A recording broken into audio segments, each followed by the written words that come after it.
नमस्कार, मैं भारत शर्मा आप सभी का स्वागत करता हूं हमारे YouTube channel crack fact Z में। हमने पिछली वीडियो में कार्नेलिया का गीत पढ़ाया था। उसके पश्चात जब हम अंतरा को पढ़ना प्रारंभ करते हैं तो आगे बढ़ते हैं तो अगला अध्याय आता है सूर्यकांत त्रिपाठी निराला। तो सबसे पहले उन्होंने उसमें काव्य में दो काव्य लिखे हैं और पहला है गीत गाने दो मुझे और दूसरा है सरोज स्मृति जो उन्होंने अपनी पुत्री को स्मरण करते हुए लिखा है। तो पहले हम गीत गाने दो मुझे करेंगे, लेकिन उससे भी पूर्व हम पहले जैसा कि पिछली वीडियो में हमने जयशंकर प्रसाद को पढ़ाने से पूर्व जयशंकर प्रसाद के विषय में कुछ जाना था, उसी प्रकार यहाँ पर भी हम सबसे पहले सूर्यकांत त्रिपाठी निराला के बारे में, उनके व्यक्तित्व के बारे में कुछ चीजें जानेंगे। बाकी आप पुनः अपनी पुस्तकों से पढ़ लेंगे, वहां पर्याप्त रूप से उपस्थित है। तो जैसा कि यहाँ देखा जा सकता है कि इनका जन्म सन 1899 ईस्वी में बंगाल के मेदिनीपुर जिले के महिसादल राज्य में हुआ था। ठीक है, 14 वर्ष की आयु में इनका विवाह मनोरमा देवी से हुआ था और इनका पूरा परिवार एक एक करके मृत्यु को प्राप्त होता चला गया। जैसा कि मैंने लिख दिया है कि पूरा परिवार एक एक कर चल बसा था। ठीक है, 1916 में इन्होंने जूही की कली एक रचना लिखी जो कि बड़ी प्रसिद्ध थी। उसके बाद 15 अक्टूबर 1961 में इनका देहावसान हो गया, इनकी मृत्यु हो गई थी। तदनुसार उनकी रचनाएं देखी जा सकती हैं जो कि पॉपुलर हैं। ठीक है, वो है परिमल, अनामिका, अलका, चतुरी चमार, प्रबंध पदम, पंत और पल्लव आदि। इसके अतिरिक्त अब हम आते हैं काव्य पर। तो काव्य को जब हम प्रारंभ करेंगे तो उससे पहले पृष्ठभूमि जान लेना जरूरी है। तो वस्तुतः इसकी पृष्ठभूमि का अभिप्राय यदि हम जाने तो ध्यान देना पड़ेगा कि कवि का अभिप्राय है गीत गाने दो मुझे। इसका सीधा साधा अभिप्राय यही है कि उस समय कवि गीत गा, मतलब कोई भी व्यक्ति जब संसार में आप कभी आपने ध्यान दिया हो तो ध्यान दीजिए, याद करिए कि कभी किसी की मृत्यु हो जाए और यदि किसी की मृत्यु हो जाए तो स्त्रियां जब विलाप करती हैं, रोती हैं, तो रोते समय उनकी टोन होती है, ध्यान देना, रोते समय वो मानो ऐसा लगता है जैसे कोई गीत गा रही हैं। तो कभी भी कोई भी व्यक्ति जब करुणा को कहता है ना तो वस्तुतः वो उसको पद्यमय कर देता है, काव्यमय कर देता है, और जब वो काव्यमय हो जाता है तो उसमें एक लय आ जाती है। तो कवि का मतलब क्या है कि कोई कवि का इसका अभिप्राय ही यही है कि जब वो प्रारंभ करता है अपने दुख का कहना तो वो कहता है कि गीत गाने दो मुझे, कि मुझे गीत गाने दो। पंक्ति फिर उसके बाद स्पष्ट करता हुआ अगली पंक्ति में कह देता है तो गीत गाने दो मुझे वेदना को रोकने को। हम कोई काव्य का प्रारंभ कर रहे हैं तो कहता है कि गीत गाने दो मुझे वेदना को रोकने को। अच्छा, वेदना का मतलब ये होता है पीड़ा, जो हमने शायद चर्चा की थी, जिसके ऊपर हमने वहां पर आया था देवसेना का गीत में। तो वहां पर्याप्त आह वेदना मिली विदाई पहला शब्द था, तो वही वेदना यहाँ भी है, पर वहां पर वेदना वियोग की थी, वहां भी करुण रस था, परंतु यहाँ पर कवि संसार की स्थिति का वर्णन कर रहा है। तो कवि कहता है कि गीत गाने दो मुझे वेदना को रोकने को। तो यहाँ पर गीत गाने में अनुप्रास अलंकार है। ठीक है, वर्णों की समानता होने पर भी स्वरों की असमानता को अनुप्रास अलंकार कहा जाता है। तो कहा कि वेदना को रोकने को, कि भाई आप यहाँ प्रश्न उठता है, वस्तुतः सामान्यतया अगर कोई विचार किया जाए तो यहाँ एक प्रश्न उठता है कि आप कह रहे हो गीत गाने दो मुझे वेदना को रोकने से, तो गीत गाने से कौन सी वेदना रुक जाएगी? आप ध्यान दें, तो गीत गाने से आपकी मतलब वेदना रुक कैसे सकती है? तो कहता है कि भाई वेदना को आप ध्यान देना कि आप कभी दुखी हो तो किसी से कहने के बाद आपका दुख हल्का हो जाता है ना। कोई अगर आपके साथ, क्योंकि आप अपेक्षा करते हो कि कोई आपकी उस वेदना का कुछ निराकरण कर दे, और जब वो कुछ निराकरण कर देता है तो आपको बड़ा हल्का फील होता है कि हाँ भाई कोई पीड़ा क्योंकि किसी ना किसी कारण से होती है, और किसी ना किसी कारण से यदि पीड़ा होगी तो उसका मतलब उसका समाधान अवश्य होगा ना। तो वो अगर उस समाधान को कर देता है तो आपकी जो पीड़ा है वो समाप्त हो जाती है। ठीक है, तो फिर कवि कहता है कि वेदना को रोकने के लिए हम मुझे गीत गाने दो। मतलब ध्यान देना कि आपने शायद किशोर कुमार का एक गीत है, बहुत पुराना प्राचीन, मतलब बहुत पुराना गाना है कि मतलब ये लोग यहाँ पर मतलब ही जमाना सोचा साया साथ देगा निकला वो बेगाना। उस गाने को भी जब आप सुनोगे ना तो उसमें पूर्णतः भाव है कि संसार से वो इतना ज्यादा मतलब प्रताड़ित हो गया है कि वो अपनी मृत्यु का आह्वान कर रहा है। ठीक है, आप कभी सर्च कर लेना, यूट्यूब पे आपको उपलब्ध है वो सॉन्ग किशोर कुमार के नाम से। ठीक है, तो अब उसको बाद कहता है कि चोट खाकर राह चलते होश के भी होश छूटे। अब यहां बड़ा ध्यान देना कि होश के भी होश छूटे कैसे, चोट खाकर राह चलते। अच्छा, साधारणतः उस काल से लेकर के, अच्छा कवि जब किसी भी काव्य को लिखता है तो वो किसी काल विशेष का ध्यान नहीं रखता। वो ये नहीं सोचता कि भविष्य में क्या होने वाला है, या वो ये नहीं सोचता कि पीछे क्या हुआ है। वो ये सोचता है कि वर्तमान में परिस्थिति कैसी चल रही है, उसको विचार करके काव्य लिखता है। और वो उसे पता होता है कि वो भविष्य में भी उसके काम आने वाला है, भविष्य में भी ये काव्य उस पर घटित होगा। तो कवि ने जो काव्य लिखा था उस काल में वो आज भी इस समय पर घटित होता है। कहता है कि चोट खाकर राह चलते होश के भी होश छूटे। कवि ने जिस काल में इस कविता को लिखा था उस समय ये जो भाव था उस समय हो सकता है कि 50% हो, परंतु वर्तमान परिप्रेक्ष्य में जब आप देखेंगे 99% है। ये 1% आपको लोग ऐसे मिलेंगे जिन पर आप भरोसा कर सकते हो। तो कवि कहता है कि चोट खाकर राह चलते होश के भी होश छूटे। कहता है कि चोट खाकर, और कहां पर, राह चलते। अच्छा, मनुष्य जहां भी जाता है उसको देखता है, और देखने के बाद मतलब रास्ते में जहां भी जाता है वो देखता है कि किसी के साथ कौन कैसे, मतलब कोई किसी के साथ अच्छा कर रहा है तो भी उसके साथ पर बुरा बर्ताव किया जा रहा है, कोई किसी को मार देता है बिना बात के, कोई किसी को जाते। तो कहता है कि जहां जहां, अब एक ध्यान, एक आपको छोटा सा घटना बताता हूं, ज्यादा शब्दों में नहीं कहूंगा, कि मेरे भाई का मित्र जो कि बैंक गया था, बैंक जाने के बाद उसे 2 लोग आए चक्कू ले, मतलब सिंपली उसे कहते हैं कि मेरे भाई साहब हमें जरा बता दीजिए कि पैसे कैसे निकाले जाते हैं, कौन है। तो वो कहता है अच्छा ठीक है, सीधा था साइड में गया, और साइड में जाने के बाद उसके उस चक्कू रखा गर्दन पर, और जितना उसने पैसा निकाला होता वो छीन के भाग गए। तो उस बंदे के, उस व्यक्ति के मन में भी यही आया होगा कि मतलब अब किसी की हेल्प नहीं करनी। तो मनुष्य की जो मानसिक स्थिति है वो वस्तुतः बनती ही ऐसी चली जाती है। क्यों? क्योंकि उसको क्या, चोट खाकर राह चलते होश के भी होश छूटे, कि अब तो वो विचार भी नहीं करना चाहता इस चीज का कि अब किसी की हेल्प करे। क्यों? क्योंकि जहां भी मनुष्य जाता है उसके साथ विश्वासघात के अलावा कुछ नहीं होता। तो कवि कहता है कि अब होश के भी होश छूटे का अभिप्राय देख लो, कि जो लोग हमको, एक होता है फर्स्ट, एक होता है सेकंड, होता है ना, एक होता है थर्ड क्लास। जैसे आप क्लास का लेवल ले लो, फर्स्ट सेकंड थर्ड, ठीक है। तो पहला वाला दूसरे से थोड़ा, दूसरा वाला पहले से कम होता है, ठीक है, और दूसरा वाले से कम थोड़ा तीसरे वाला कम होता है। सेम इसी तरह चूना लगाने में भी जैसे लोगों को चूना लगाते हैं ना, उनमें भी यही कैटेगरी होती है। लेकिन कभी ये कहता है यहाँ पर क्या है कि मतलब जो लोग सबसे उच्च कोटि के, तो उनसे भी उच्च कोटि के चोर निकल रहे हैं आजकल चूना लगाने में, विश्वासघात करने में। तो कवि का यहाँ पर अभिप्राय है कि होश के भी होश छूटे, मतलब जो व्यक्ति दूसरों को विश्वासघात करता था उसके साथ भी विश्वासघात हो रहा है, मतलब उसके भी संसार में बाप उत्पन्न हो रहे हैं, चूना लगाने में उसके भी बाप पैदा हो रहे हैं।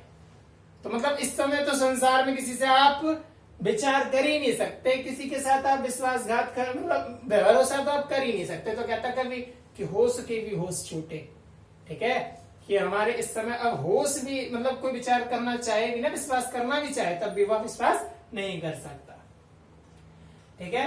अब कहता है कि हाथ जो पाथे यथे ठग ठाकुरों ने रात लूटे। हाथ जो पाथे यथे, वस्तुतः सामान्य अर्थ अगर आप देखेंगे तो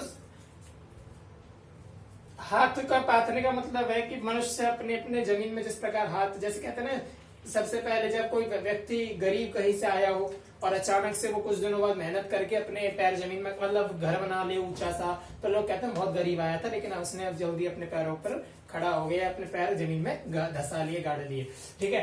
तो वो कहता है कि यदि, तो इसी का अभिप्राय से कहता है कि हाथ जो पाथे थे, कि वैसे तो हम लोग गरीब ही हैं, लेकिन जो हमने मेहनत करके जब घर वगैरह लिया, ठीक है, हमने क्या, जिस पाठक वर्ग, मतलब जिस लोग, जो भी लोग थे, कभी, क्योंकि किसी, ध्यान देना कि कभी किसी एक व्यक्ति विशेष पर चर्चा करके नहीं कहता, कभी किसी एक विशेष पर आक्षेप करके नहीं कहता कि हाँ आपको कह रहा हूं, कवि जब काव्य लिखता है तो वस्तुतः वो सब पर विद्यमान होता है, सब पर लागू होता है। ठीक है, सब पर लागू होता है। तो कहता है कि हाथ जो पाती है, तो उस समय के जो कुछ लोग थे जिन्होंने काव्य मतलब जिन्होंने मेहनत करके लोगों ने पैसा कमाया था, तो उनको कहता है कि ठग ठाकुरों ने रात लूटे। कहता है कि कुछ लोगों ने गुलामी की, ठग ठाकुरों मतलब उनसे गुलामी करी, मतलब कुछ होती है ना चापलूसी कर करके, आपसे मेहनत करके कई पैसा निकाल के ले गए, मालिक को खबर ही नहीं है।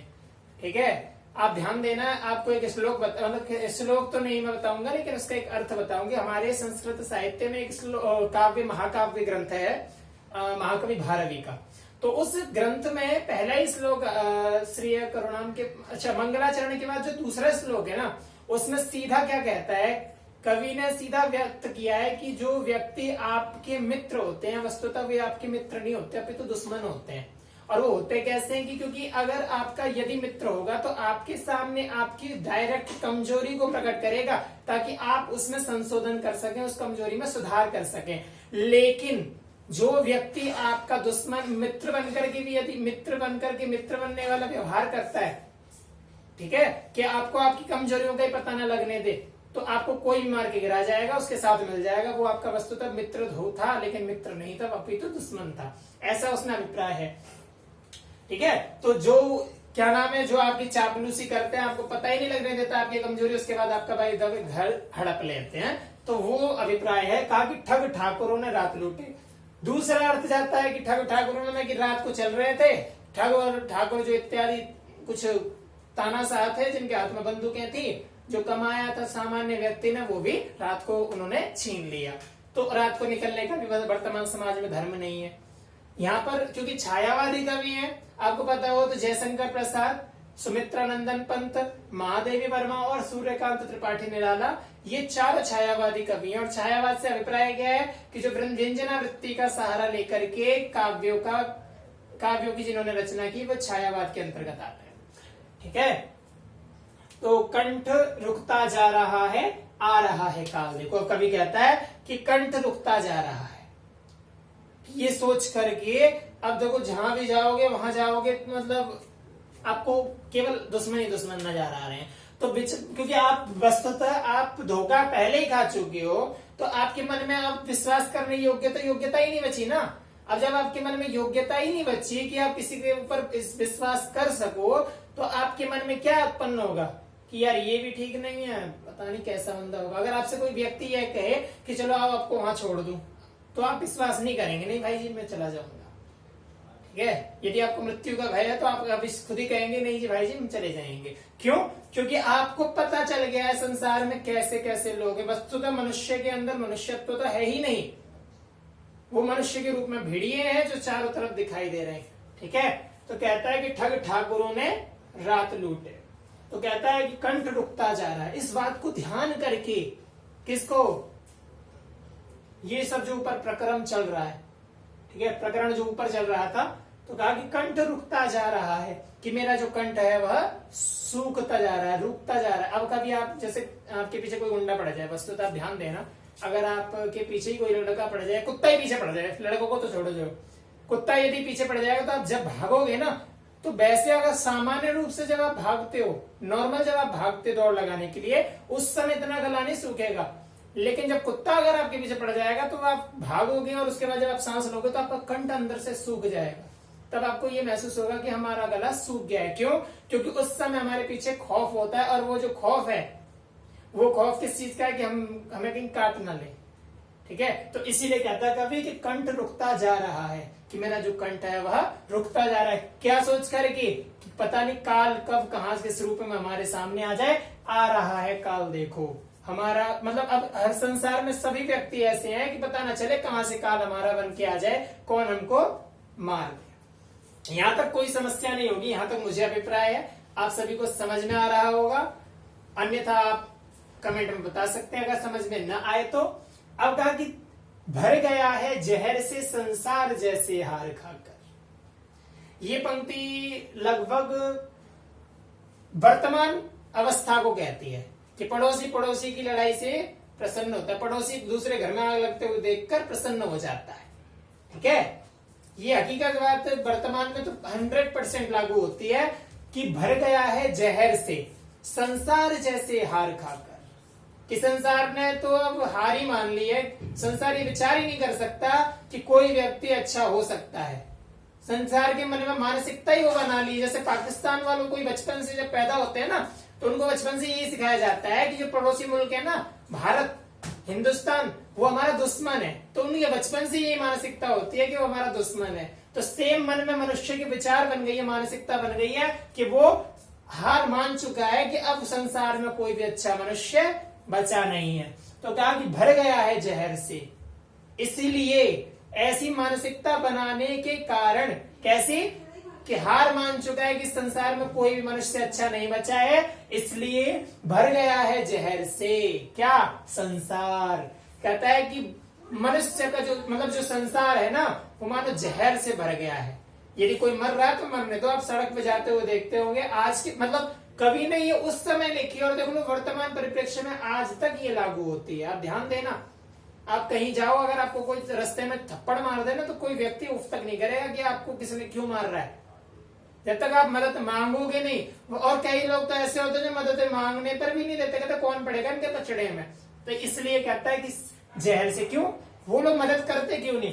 क्योंकि उन्होंने पहले करके देख ली है, और करके देख ली है ना, उसके पश्चात उनको क्या मिला कि पुलिस इंक्वायरी वगैरह जो होती है, पुलिस के चक्कर और काटने पड़ते हैं। तो इस संसार में कोई यदि एक्सीडेंट करके पड़ा है ना, तो उसको पूछने वाला भी कोई नहीं है। क्यों? सबसे पहले भारत में क्या होता है कि पुलिस इंक्वायरी होती है कि भाई आप लाए हो, आप भी यहीं रुको, आप भी नहीं घर जाओगे। ठीक है, तो भर गया है जहर से संसार जैसे हार खाकर।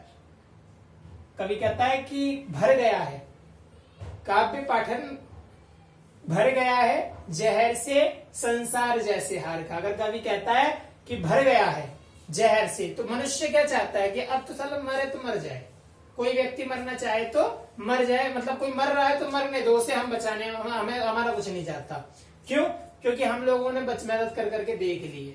कहने का आशय यही है, भाव यही है। ठीक है, अगली पंक्ति में आते हैं। अच्छा, इसमें उपमा अलंकार है, जैसे हार खाकर भर गया है जहर से संसार, इसलिए उपमान है। जैसे शब्द है ना इसके साथ है, कहा कि जैसे हार खाकर संसार जहर से भर गया हो, इसलिए उपमा अलंकार है। ठीक है, और जो यहाँ पर पाथेय शब्द आया था वो मानवीय मूल्यों को चिन्हित करने के लिए प्रयोग किया गया था, कि मतलब वस्तुतः मानव के जो मूल्य हैं, मानव मूल्यों से मनुष्य दूर चला जाता जा रहा है, उनको प्रकट करने के लिए यहाँ पर पाथेय शब्द का प्रयोग हुआ है। कहता है कि देखते हैं लोग लोगों को सही परिचय न पाकर। अब यहाँ ध्यान देना कि देखो कोई भी व्यक्ति आपको, अगर मैंने जो भी बताया था उससे जस्ट थोड़ी देर पहले बताया था कि आपको कोई कहे कि हाँ जी आपको चलो वहां छोड़ दो, तो कहता है कि ना जी ना, हम नहीं बैठ रहे। या अगर हम डीटीसी बस में कभी कॉलेज जा रहे हो, ठीक है, तो कोई व्यक्ति हमसे कहे ना, खासकर लड़कियां हो या फिर लड़की लड़का कोई भी हो सकता है हम में से जो कॉलेज स्टूडेंट है, तो अगर कोई लड़का या आदमी हमसे ये कहे ना कि हाँ बच्चे बैठ जाओ, तो हम खुद सोचेंगे 2 बार पहले कि ये हमें क्यों दे रहा है, हमें अपनी सीट क्यों दे रहा है, कहीं इसका कोई औचित्य तो नहीं, कुछ चाहता तो नहीं है हमसे। तो हम कहेंगे कि नहीं नहीं तो बैठे रहो। ठीक है, तो क्यों? क्योंकि हमारे अंदर पहले मन में व्याप्ति बैठी हुई है इस चीज की कि भाई जहां जहां हम संसार में जो लोग हैं ना, वो राक्षस टाइप के ही हैं, ऐसी मन में व्याप्ति बिठाई हुई है। कारण क्या है? हम रोज टेलीविजन देखते हैं, रोज अखबार पढ़ते हैं, और वहां पर ऐसी घटनाएं हो जाती हैं जिसकी वजह से हम मानसिकता ऐसी बनाए हुए हैं। देखते हैं लोग लोगों को सही परिचय न पाकर। कवि कहता है कि संसार में कोई भी व्यक्ति अपने व्यक्तित्व के अतिरिक्त किसी पर भरोसा नहीं करता।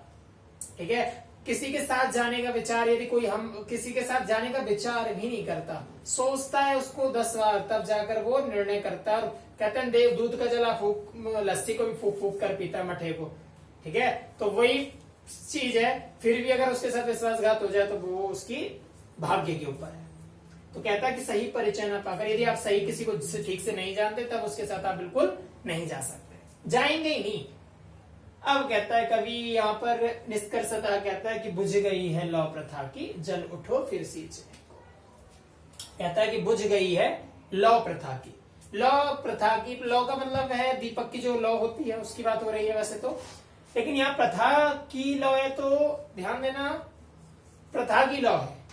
अब प्रथा की लौ का मतलब हमारे यहाँ क्या होता था कि प्राचीन काल से हमारे यहाँ भारत में, ठीक है, जहां हमने कार्मेलिया का गीत पढ़ा था तो वहां पर एक पंक्ति आई थी कि जहां पहुंच अनजान क्षितिज को मिलता है एक सहारा। तो प्राचीन काल से हमारे यहाँ ये परंपरा रही है कि हमारे यहाँ लोगों को सहारा मिलता है, लेकिन यहाँ पर तो व्यंग्य आता है। और यहाँ व्यंग्य क्या आता है कि भाई हमारे यहाँ तो भरोसा ही, मतलब इतना दुराचार फैला हुआ है कि हम किसी पे भरोसा ही नहीं कर सकते, तो फिर क्या किया जाए। तो कवि यहाँ पर क्या कहता है कि हमारे यहाँ प्राचीन काल में वो परंपरा थी जहां अन्य लोगों को भी, क्योंकि जयशंकर प्रसाद पहले के हुए हैं, इनका जन्म बाद में हुआ है, हो सकता है वस्तुतः इन्होंने उनका अध्ययन किया हो, उनके काव्यों का अध्ययन किया हो, तो ध्यान दें कि उनकी उस पंक्ति का ही ये अभिप्राय यहाँ पर है। ध्यान देना, कहता बुझ गई है लौ प्रथा की, मतलब वहां से आशय ले सकते हैं कि मतलब हमारे यहाँ पहले ऐसा होता था कि जहां पर किसी भी अन्य व्यक्ति को सहारा नहीं मिलता,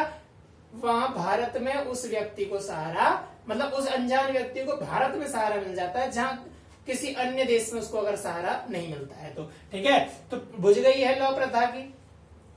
तो हमारे यहाँ की जो प्रथा थी कि अतिथि देवो भव, ठीक है, वो प्रथा खत्म हो गई है और लोग आजकल दुराचार पर उतर आए हैं।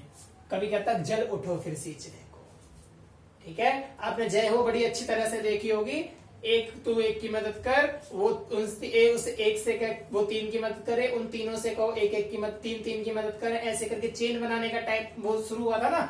सेम कवि कहता है कि जल उठो फिर सींचने को। मैं आपको कहता हूँ आप लोगों को करो, आप किसी के साथ विश्वासघात मत करना, उनसे कहना कि वो उनके साथ विश्वासघात ना करें, तब लोगों के अंदर धैर्य बनेगा, लोगों के अंदर विश्वास उपलब्ध होगा। ध्यान देना, ठीक है। इसलिए कभी कहता जल उठो फिर सींचने को। अच्छा, परिचय न पाकर में अनुप्रास अलंकार है, लोगों में अनुप्रास अलंकार है। मैंने आपको बताया था कि अलंकार अनुप्रास की स्थिति क्या रहती है, कहता है कि जहां वर्णों की समानता,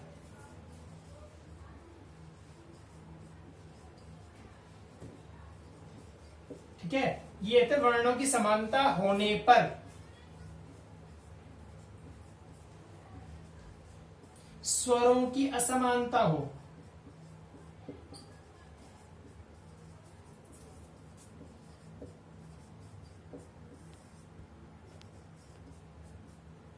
यहां अनुप्रास अलंकार होता है। आपको शुरुआत से स्कूल में यही बताया गया होगा कि कहने का मतलब क्या है कि दो या दो से अधिक पदों से शुरू, मतलब शब्दों से, एक ही शब्द से कई सारे, मतलब दो से अधिक शुरू हो रहे हो, ऐसे शब्दों में अनुप्रास अलंकार होता है ना। लेकिन यहाँ ध्यान देना कि वर्णों की, आपको सिंपल बता रहा हूं कि वर्णों की समानता का मतलब होता है सारे व्यंजन वर्ण, ठीक है, कॉन्सोनेंट्स, व्यंजन वर्ण। और स्वर क्या है, आप जानते हो, वोवल्स, ठीक है। तो कहता है कि जब भले ही वर्णों की समानता हो, स्वरों की चाहे भले ही असमानता हो, कि जैसे मैंने लिखा चार चंद की चंचल चरण, हिंदी का एग्जाम्पल है ये,